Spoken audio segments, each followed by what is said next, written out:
and happy International Women's Day. This year's theme is Women in the Changing World of Work, Planet 50/50 by 2030.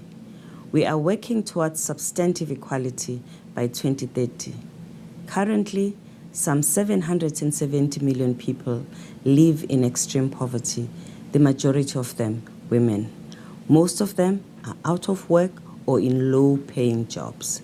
To get to the future with substantive equality, we will have to shift the current paradigm for women and girls, because right now, 76% of the world's men are earning salaries, compared with only under 50% of women.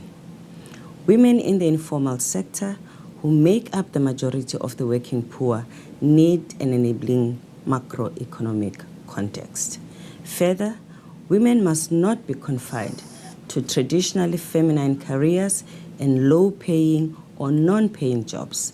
They must be exposed to a broad range of careers at all levels, from public sector to private sector, modern agriculture, and be ready for the climate-smart economies of the future.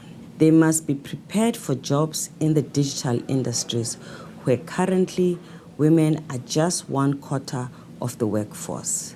Achieving these changes will take macroeconomic policies that recognize the potential of women to drive inclusive economic growth.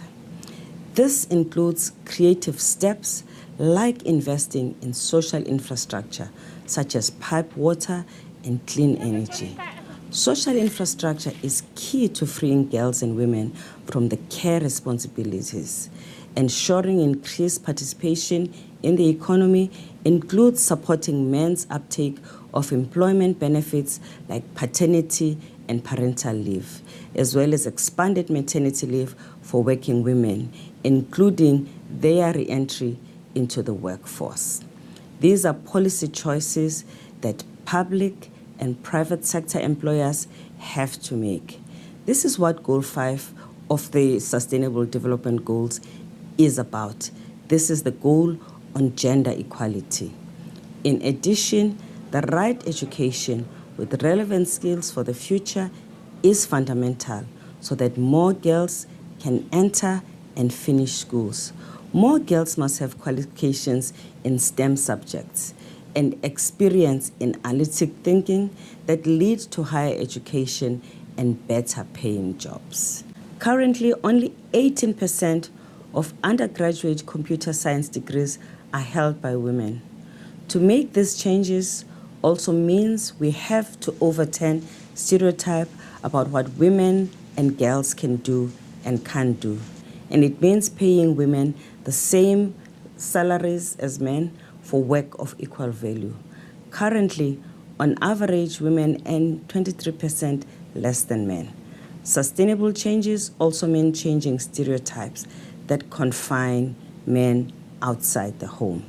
A change in the world of work must be about creating opportunities for women to be full economic citizens.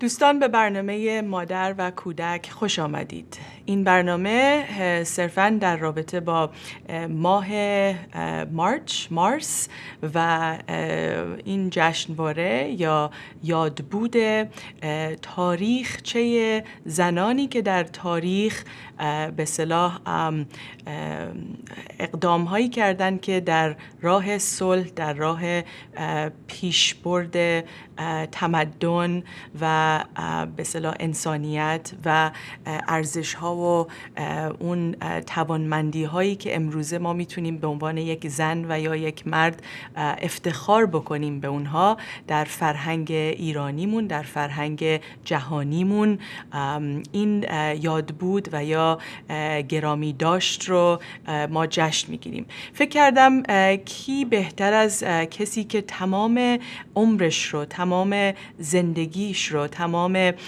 اصطلاح انرژیش رو در از تولد تا به امروز در این راه صرف کرده و کار کرده.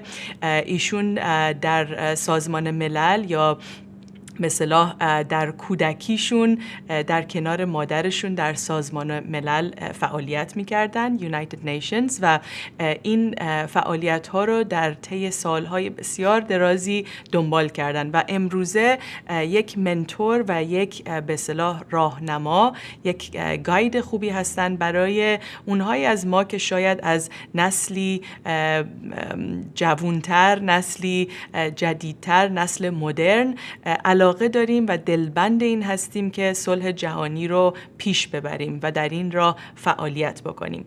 مهمان عزیز و گرامی امروز من خانم ویلدا اسپالدینگ هستند که ایشون در رابطه با روز جهانی زن و حفظ به اصطلاح این برابری حقوق زنان در این ماه بسیار بسیار مهم که در کنار نوروز هم هست و یک تازگی و یک جشن جهانی برای خیلی از ماها که نوروز رو جشن می‌گیریم هم این ماه مارس در کنارش داره. خوشحالم که امروز ویلدا اسپالدینگ با ما خواهد بود و در رابطه با فعالیت‌هاشون در IHRC International Human Rights Consortium و در کنار سپایس که گروهی هستش که در شهر سیلم ایشون به وجود آوردن و فعالیت میکنن صحبت میکنیم. Wilda, my dear friend, welcome to MomTalk. Hello, sweetheart. I'm so thrilled we're finally able to doing this, and I just cannot thank your viewers and your listeners enough for being such loyal people to such a marvelous Nelly Farnidisa here who allows us to speak about things so important for today and tomorrow and bringing the wisdoms of yesterday right into our lives today. Dear Nelly, thanks. Thank you, Wilda. I have so much to talk about for 50 minutes. Please help me get started. I wanted to share with you something I received, but go ahead. Tell me how you'd like to start. Well, why don't you set the tone? Give us a bit history about the 50-50 and this 2030 initiative at the UN and how gender equality, equity, inclusivity, diversity, and this multicultural, multi-generational approach is playing a very significant role in youth leadership and what we can do as citizens of the world to contribute, partner up, and help.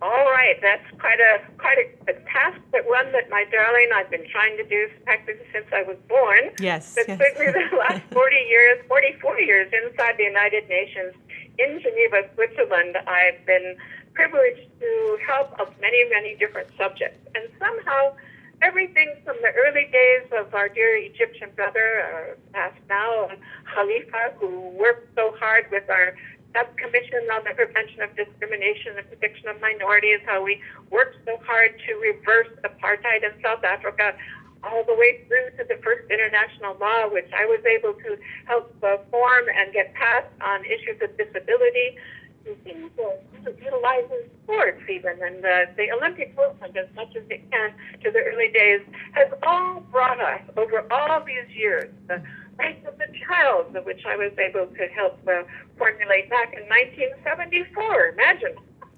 You can tell I'm a little bit older than maybe some of the young people in my delegation, but all the way up to now really brought us first the Millennium Development Goals, which took place, they go for about 15 years at a time. And they started at 2000, ended at 2015. And in fact, I'll tell you a little bit more about 1999, 2000 when I can. But I wanted to bring us right as you asked. In 2015, it was time to shift into the next stage. And that brought us to 2030. So my darling, what they're called are the Sustainable Development Goals, or the project for time till 2030. And they're phenomenal. What I had my group, there's 17 of them. And I think if people would like to, I suggest highly that they go online and look at all 17. That transforms from the 8 that we had in the Millennium Development Goals. I think we have some photos, and if we can start showing some of the photos of your that'd be grand. Yes. So go ahead, Wilda. Please do. Go ahead. So what we've done to prepare for this next 2030, if you will, is to dedicate all the work of the International Human Rights Consortium and its project called SPICE, which is the Salem Peace Institute and Center Enterprises, which is a virtual institute with professors and guest lecturers, friends of mine for over the past 40 years. I've been building from the work in Geneva, key people who normally people wouldn't have access to. Sure, Wilda, oh, come on and let's do some teaching, let's do some talking. So what I did that might help us in this discussion is one of the young delegates going with me to New York at the end of this week for the United Nations Commission on the Status of Women, and also the 2 days before to the second only youth summit that's being held, what everyone is going to try to go to. What we did is we took all 17 of them and we made the following grouping, just 2 foci. May I share those with you now? Yes, please. All right. What we thought was important, and I think this is critical, is that we recognize the essential benefits of applying intersectionality. That's such a key word today. Intersectionality of issues, intersectionality of ages, intersectionality of religions, intersectionality of nationalities, but that we keep the essential benefits of applying intersectionality of all 17 SDGs. And therefore, from that perspective, we've made 2 primary focuses. The first focus brings together education on all the levels, whether that be your wonderful television program, whether it be in the schools, whether it be under a tree with a chalkboard, whatever it might be, where we are passing on wisdom of the past, creating applications for utilization now, and developing knowledge for the future. So education.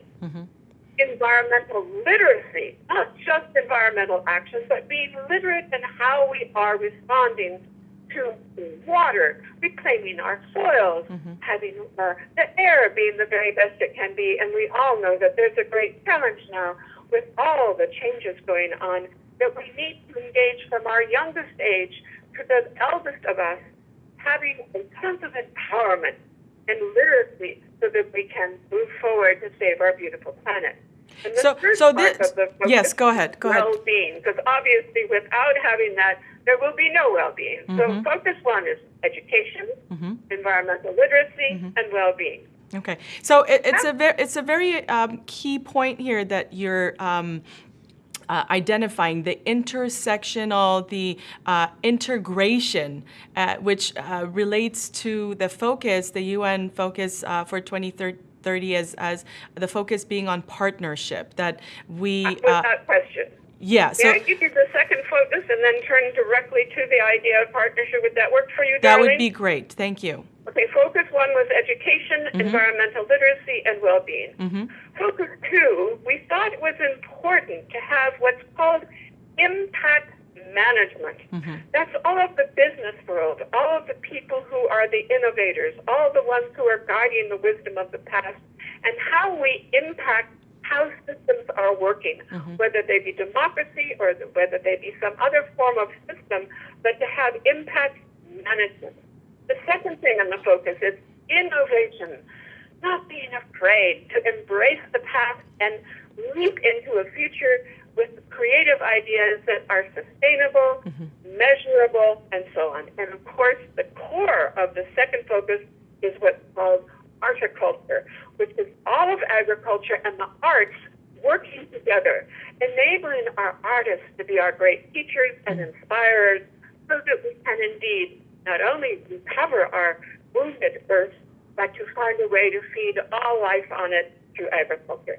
So, dear ones, that was basically it, saying let's focus on these through the looking glass of all of the intersectionality, and let's see what we can come up with while we're in New York to make a local impact. Share it with the 3,000 people coming from all over the world, with all the governments coming from all over the world, to inspire them to embrace 2030 and for us to say to the world, thank you to your viewers, we can do this. Yes, we can. So there we are. And there we are. So about partnerships. Go ahead, ask me a question. I've got something I want to talk about specifically about partnership. I'm wondering, so for those viewers who are watching right now and they are part of an organization, they're the founders or active members of organizations that find their values aligned with the 50-50 and the SDG The for new 2030 it's Sustainable Development Goals. yeah, that's right. So one way to get more integrated or linked or interwoven with these types of activities or partnerships is to reach out and support you, correct? This is one way. Amen. Yes. So one of the things of being a white-haired 70-plus person is I've done this for a few years within the UN, and I've seen it work. So many people think of the failures of the UN or the things we still have to achieve. I can tell you many wonderful things that we have achieved, and lives, and millions of lives that now live in dignity and hope. And the one key thing in working with me, if you will, or working with each other, however we can intersect, was really something that we recently felt was critical to say. Let's recognize, let's celebrate excellence. That capacity to do good within each one of us. Let's celebrate that. And then let's empower hope with that celebration. Using that wonderful spark of excellence inside each one of us, we can transform hope. We can be the transformers of hope. And I personally believe everyone watching your program now already is an effective transformer of hope. So here's what we suggested might be the way to go. Transforming hope needs to be through creating healthy habitats. We have a program called the Healthy Home Initiative, which people can certainly engage with us in, which is going beyond green. The green is good, but it is not good for all humans. When you have to have a hazmat team clean up a light bulb, something's not good with that. So we're working on healthy habitats, transforming hope into equitable health care. We can do that through our barefoot doctors, through First Medicines with Timothy Trujillo and others that are within the consortium who went to the tsunami and reminded people of simple things like Reiki and other ways we can have equitable health care from our neighbors, not only through the systems. Transforming hope through dignity, through respectful jobs. There are ways in which we can enable people who may be threatened because we're trying to save the environment, but they're not going to have work. Well, before we do that, let's create. So let me ask you, Wilda. Then, for many of our viewers who are watching from Iran, the issues around environmental hazards, just clean air, pollution, and taking steps, practical steps or hopeful steps to create a better environment, living environment for the people, the children, the families is really crucial, is very detrimental at this point. I don't know if you're aware, but Ahvaz, one of the cities of southern Iran, is suffering tremendously from pollution. And I saw that, and I'm very disturbed to see that those kinds of horrible pollutions, which we seem to be as humans not paying attention to our elders and some of the wisdom stories about the past. Los Angeles is a very interesting example. It used to be called Smoky Valley by the indigenous people there. And the whole idea of creating such a center with the way we've set it up in the Smoky Valley is inviting it to pull stuff in and make smog. There's more to it than that. I think that it really goes to another level of human experience and human values. If we do not embrace the power of our diversity, if we do not embrace that internal, let's call it excellence, I use that word rather than other religious words, but that we can help people find that they can, I think it's back to that can-do. I swear there's a sub-tribe of us spelled K-A-N-D-U-U, the can-dos, who somehow find each other, get together, and inspire each other. Now let's go to that city.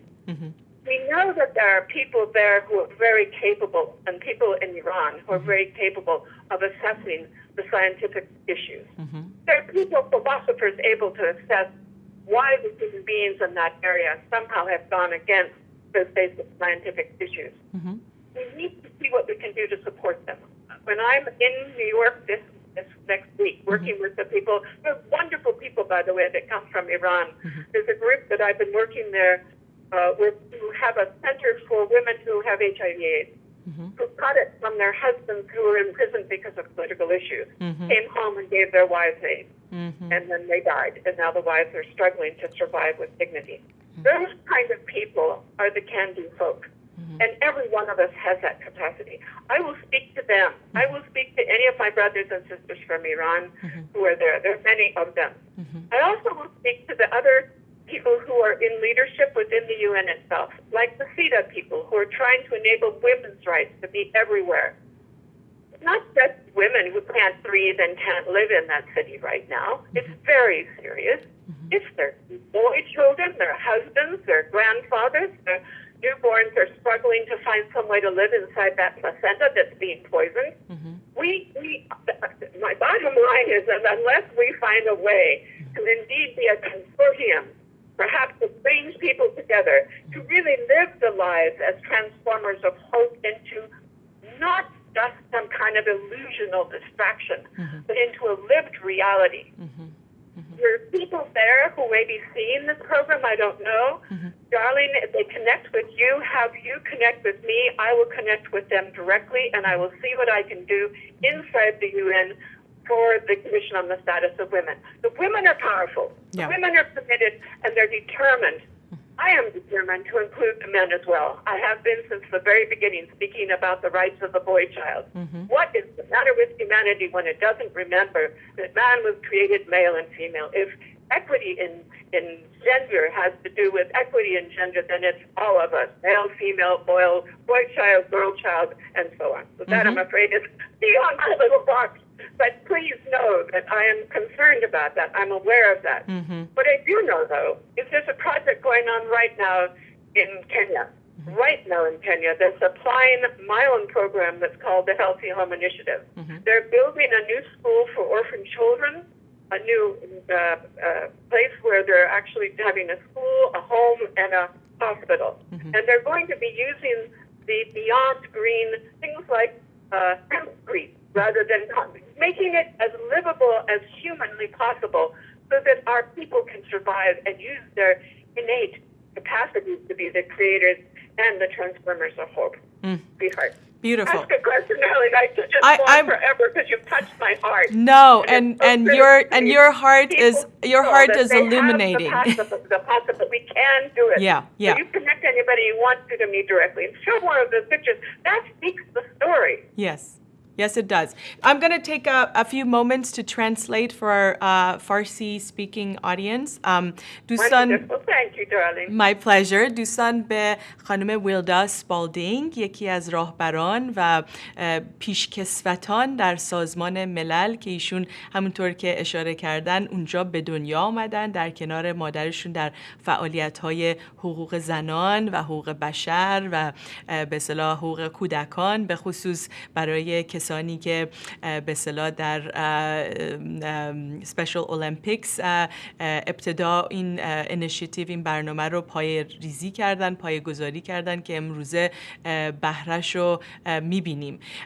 ایشون در تمام مدت فعالیتشون در سازمان ملل در دهه 70، 80، 90 و سپس امروزه توجهشون روی این بوده که این به اصطلاح فعالیت و سازمان کسانی رو که در کامیونیتی هم فکر هستن و روی به اصطلاح آموزش و پرورش، لیترسی و یا آموزش و پرورشی که در رابطه با محیط زیست هستش که بسیار بهش تأکید کردن و گفتند که امروزه در این قرن جدید یا دهه جدید بسیار بسیار مهمه. این از اون ابعاد ظریف PeaceLearning هستش یا آموزش و پرورش صلح هستش که ما میبایست ابعاد بهزیستی و یا تغییراتی رو که میبایست در محیط زیست انجام بدیم به صورت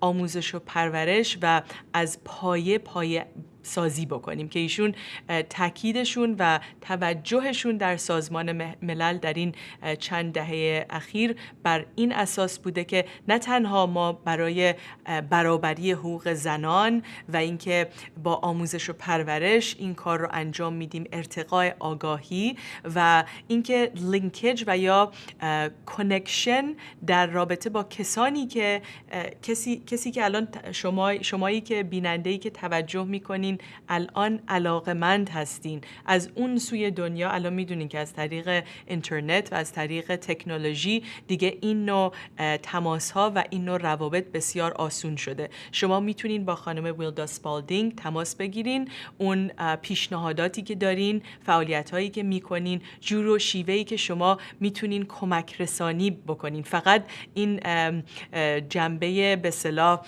فیزیکی نداره، بلکه یک جنبه بسیار مهم معنوی و عرفانی داره که من فکر میکنم اگر ما در کنار هم بتونیم یک همچین بافتی، یک همچین تار پود به اصطلاح همکاری و وحدت در سازندگی تجربه بکنیم و در کنار هم بیاریم، چه کسی بهتر از فعالینی مثل خانم ویلدا اسپالدینگ که الان این همه سال هر سال به سازمان ملل میرن و میتونن در پیش برد اون کارا و نکته هایی که برای شما شاید مهم هستش شما رو راهنمایی بکنن و شما رو کانکت بکنن. بخشی از این پارتنرشپ، بخشی از این همکاری که تأکیدش بسیار بسیار اساسی هستش در سازمان ملل این هستش که از طریق گفتگو، از طریق این گفتگوی به قول معروف تمدن‌ها و یا انجمن‌ها و یا سازمان‌ها و یا خانواده‌ها و یا زنان، این دوره بسیار مهمی هستش که حقوق زنان و یا اون کارهای مهمی رو که زنان کردن در تاریخچه ما و ما میتونیم در این ماه یادآورش باشیم، یادآور آن پیشروانی مثل خانم ویلدا اسپالدینگ که زندگیشون رو گذاشتن برای اینکه ارتقاء آگاهی رو در رابطه با حقوق بشر، اون ارزش هایی رو که ما امروزه میتونیم در رابطه با صلح جهانی، آوردن صلح بیشتر در محیط زیستمون ارتقا بکنیم، بهش منتقل بکنیم. ایشون دعوت میکنن شما رو که با ایشون در تماس باشین، با من در تماس باشین. من حتما شما رو کانکشنتون رو انجام خواهم داد. Wilda, what's the best way for our viewers, the people who are interested to cooperate, to collaborate, to partner up with you and the UN folks? What's the best way for them to reach you? Well, unfortunately, the best way is probably by telephone, but you certainly can reach me. May I give my email? Yes, I will be checking it throughout the session. Yes, please. W. Spalding. So W, S as in Sam, E as in Peter, A as in Apple, L as in Liverpool, D as in Denmark, I as in India, N as in New, G is in Gallipoli. So W. Spalding 3 at gmail.com. And I'm sorry, it seems someone's calling me at the moment. I hope you heard that. So wspalding3 at gmail.com. Darling, I just wanted to say that today, more than ever, in our homes, our towns, our workplaces, and our places of worship, everywhere around this precious globe, powerfully positive lives, grounded in universal principles of respectful dignity, equitable justice, and peace, are urgently needed to come together as practical, sustainable solution creators and transformers of hope. And I believe that we are able to do that. And I've taken that from a dear man named Ralph Bunche. He was the first African-American person of color, American citizen, to receive the Nobel Peace Prize. He knew my mother, and I've always admired him. And what he has said in his last speech as he was going blind himself from diabetes was, I like to believe, and I do believe, in the unlimited creative capacity of every individual. And through that, mankind shall not just survive, it shall advance. So dear ones, I certainly invite you to all advance with me, and remember to always hold deep in your heart the 32 principles of the Universal Declaration of Human Rights. That is there for us to live, to bring to life. So, dear Nellie, any further questions, my darling?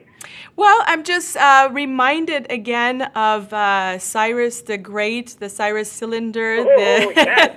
first declaration of human rights. I'm always so proud when I have those meaningful conversations and dialogues with my son, and included in our PeaceLearning conversations and talk about it. And I always, whenever I get a chance, I integrate, I create those linkages so that they are connected to you, Wilda, as a spiritual mentor, my spiritual sister and auntie, and and so it's really important through storytelling that we continue to share stories of hope, share stories of greatness, excellence, share stories of spiritual value, to remind our children in the peace learning process that we are human beings, that in the being and connection that we have to our spirits and our inner excellence, we are able to transform, have a transformational experience with each other, with the universe, and to share beauty and goodness and hope with each other. Absolutely, my darling, and I love what you're doing. You know, it's been such a joy to know you and see you growing and reaching out to so many. You know, I was born and called the Peace Baby. You made me remember. I was born 15 seconds after midnight, January 1st, 1946. They called me the Peace Baby, and all the way along now I hold a peace passport that was given to me. I hold the International Peace Flame little lamp that I've lit all over the world, and you know, I just feel every one of us is indeed a flame of peace, and I thank everyone who is not being afraid to let that show. Bravo, everyone. We can do it. We will, and we must. Yes. I have another video to share on this celebration of the International Women's History Month and the UN and your important work at the UN, which is coming up just this week. So let's watch another clip, and then we will be back and continue the conversation on the celebration of excellence and International Human Rights Consortium with Wilda Spalding. Thank you.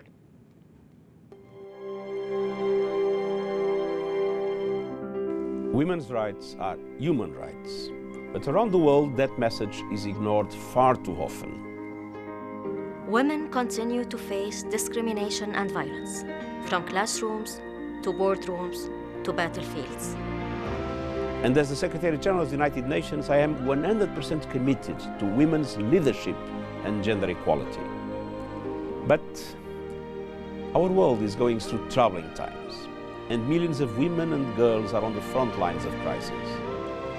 Women at the United Nations are working with their male colleagues every day to end discrimination and stereotyping, and to enable women and girls to reach their full potential. We can't achieve any of our goals without the full participation of women and girls, from dealing with climate change to promoting sustainable development and preventing and resolving conflict. The United Nations works every day, everywhere, for women and girls around the world. Join us!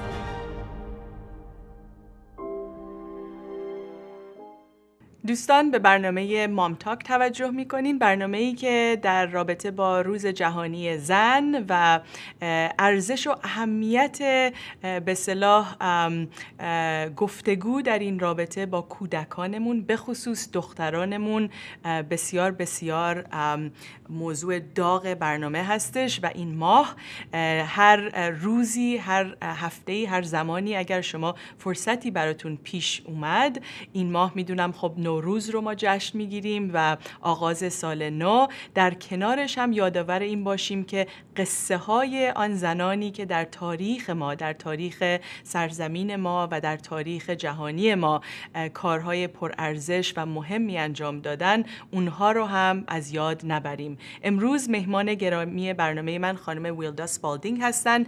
Wilda, your story, your life story, your voice, your dedication, devotion and commitment to the UN initiative, everything that UN represents as far as supporting women, supporting human rights, Declaration of Human Rights, being the peace baby, being my mentor and my beloved friend, everything, I celebrate you. I celebrate you, and thank you. I love you. I know. Thank you, my darling. I think it's terrible. I want to go back to that baby in the womb in the city in the southern part of Iran right now. Okay.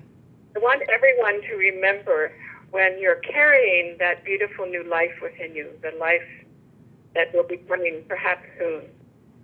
I am pretty sure that that little life in there can hear things.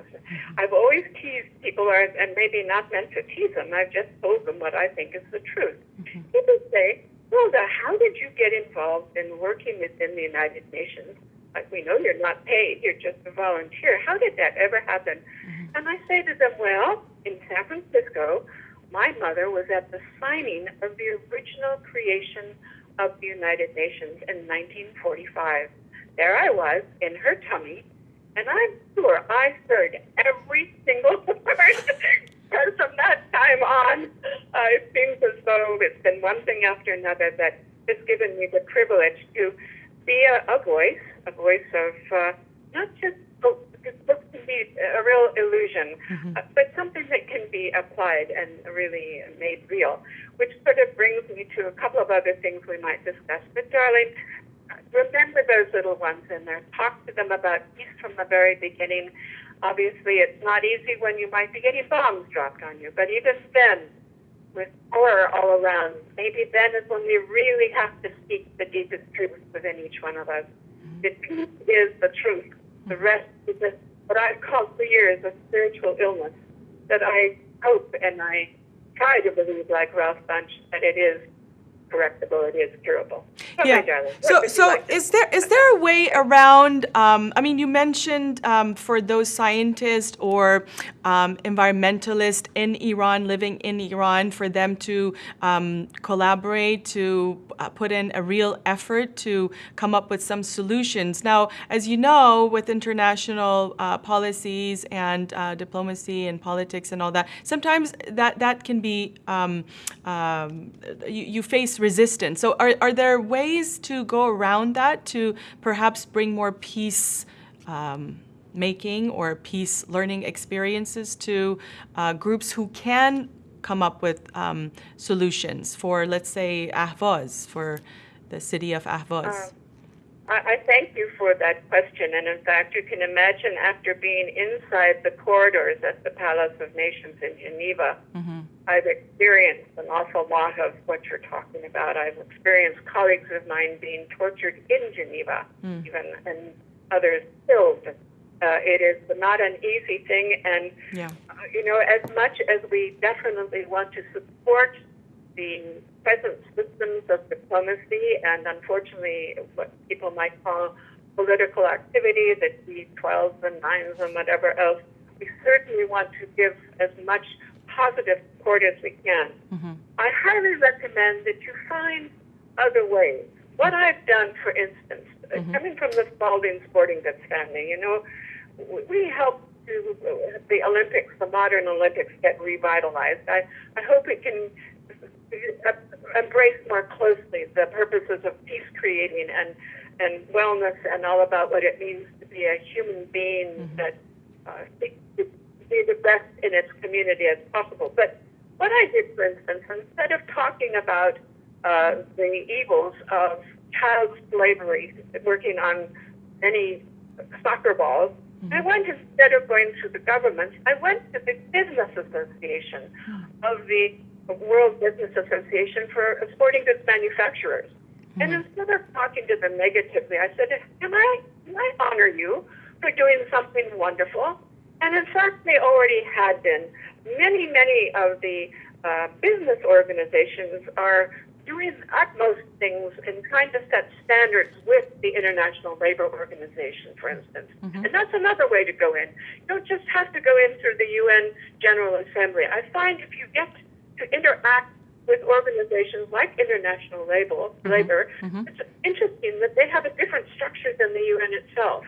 Their voters are threefold. They're the governments, they're the trade unions, and they're the business owners. Now that's fascinating.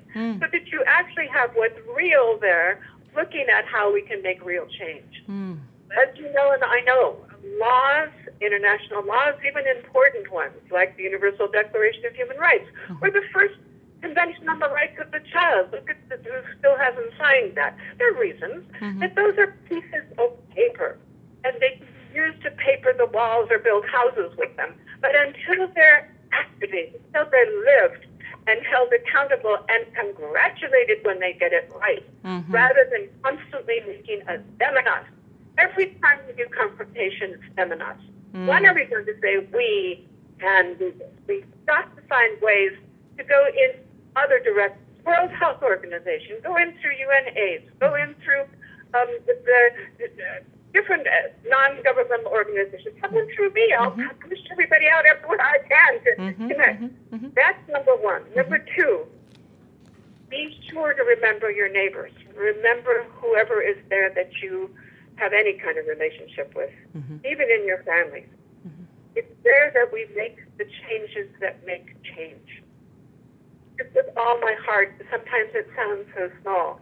What can those scientists do? Well, I hope that they do indeed contact the World Health Organization if they can do that, or any of the non-governmentals who are still active there.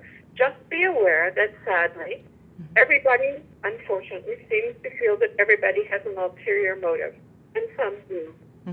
Somehow, though, we've got to get past that. We've got to get past the them and us. We've got to get the we can do this. Okay, we've got to, and we're done. As a species, we're going to be pretty close to the top of the list. We're definitely close to the endangered species list, top of the list. Our planet's better. We're better than that. I know it. So back to what I'm saying. Do it right where you are with someone that you can trust, but be aware of any negative flashback. Just I don't know how to say it. I always say to everyone, and everybody who's watching this television, stick your arm out in front of you. All right, now imagine making a circle all the way around you with that arm's length. I call that your sacred space. Know that in there, no one has the right to come push into your face. No one has the right to call you stupid. No one has the right to put you down. No one even has the right to say good job. Keep yourself protected with this sacred space around you. Step back and smile. One of the most wonderful trainers that I ever had helping me was a wonderful Persian woman who is now married and has children. But she always said, the way you deal with these difficulties that will come at you when you're trying to do good, there's always someone wanting to slash back. They're jealous they didn't do it first, or whatever may be the issue. But she said, step back and smile. Step back and smile. Step back and try to keep that peace within you as the primary emotion that's coming out. So there we are, right where we are, where everybody is, where our feet is, where we are right now standing is our sacred space, where we can make change. You've got to see others around you that you feel you can trust. Be ready for any flashback where it didn't work. But speak out. Don't be afraid well, I shouldn't say don't be afraid. There are reasons to be afraid. I've seen many of my friends murdered over the years within the human rights work. It's just part of life. And in fact, when we step up, I know, for instance, I'm on 6 hit list. Did you know that, Nellie? I didn't know that, no. Yeah. And in fact, there was a little boy who came up from Colombia years ago with his father. He was one of the Commission of Human Rights in Colombia. And the way they were trying to, in Colombia, it's changed so much. We're talking maybe 15 years ago. This little boy was probably about 12 years old, good-looking little lad, very proud of his father. And then the newspapers in Geneva, Switzerland, told him and everybody that he was going to be murdered because the way they were going to stop their father speaking or doing the good that he could do, and like many of your people are wanting to do good, the way they were going to stop them was they were going to kill him now in Geneva. So I took him aside and I said, let me talk to you. First thing I said, are you alive? He said, yes. I said, good, let me tell you something. If someone wants you dead, you are dead. Forget it. If someone wants to kill you, they will kill you. The fact that you're alive is one of the best signs I see. That's number one. Number two, don't walk anywhere alone, not even into a bathroom. Have a buddy with you. Have a witness with you so that they can, if someone says, you said X, they'll say, well, wait a minute, you said Y, Z, and A, B, C. Mm-hmm. You know, have a witness, have someone with you. Mm-hmm. Number three, do not sleep where they can come in through a window and hurt you. Number four, if you need to, nail some nails in a little piece of wood and put it on the edge of the windowsill, so if they open it up, they'll step on it, and so on and so on. By that time, he was beginning to laugh, and of course he's fine, and he's grown up, and they're all fine, and the father did speak. But it's the reality, darling. Mm-hmm, And Ingrid Washawannock, the Flying Eagle woman, our dear friends who, in fact, unfortunately were murdered in Colombia by accident. Mm-hmm, mm-hmm. I can tell happier stories. One of them I'd like to just share with you, for instance, now that El Salvador is struggling, trying to get itself straightened out. For years, I was the voice with the FMLN to let them speak about their issues of wanting to have freedom and dignity and human rights in their country.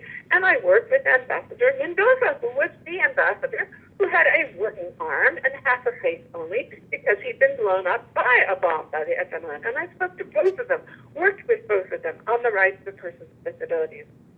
Can you imagine how I felt a year when they were walking together down the corridor and saying, Wilda, will you help us write the new Constitution for the people of El Salvador, for nonprofit organizations, and for being able to have dignity and rights for persons with disabilities?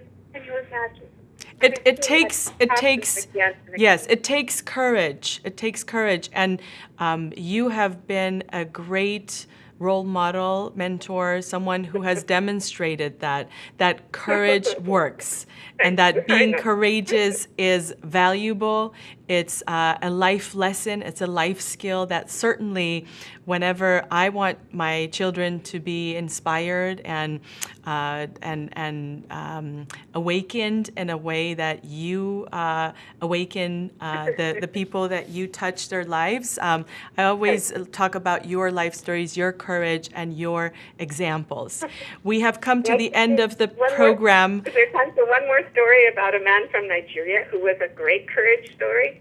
We have about a minute left to the end of the show, but I want you to come back, Wilda. We have so much to share with our audience, and I thank you for your time, for your focus, for your direction, for your guidance, for the leadership that you bring to us women, and celebrating this month of International Women's Rights, Women's History, and what we stand for, which is courage, peace-loving, peace-learning, peacemaking journeys and experiences and life stories. Until next time. And remember, it's wild with an A, Wilda.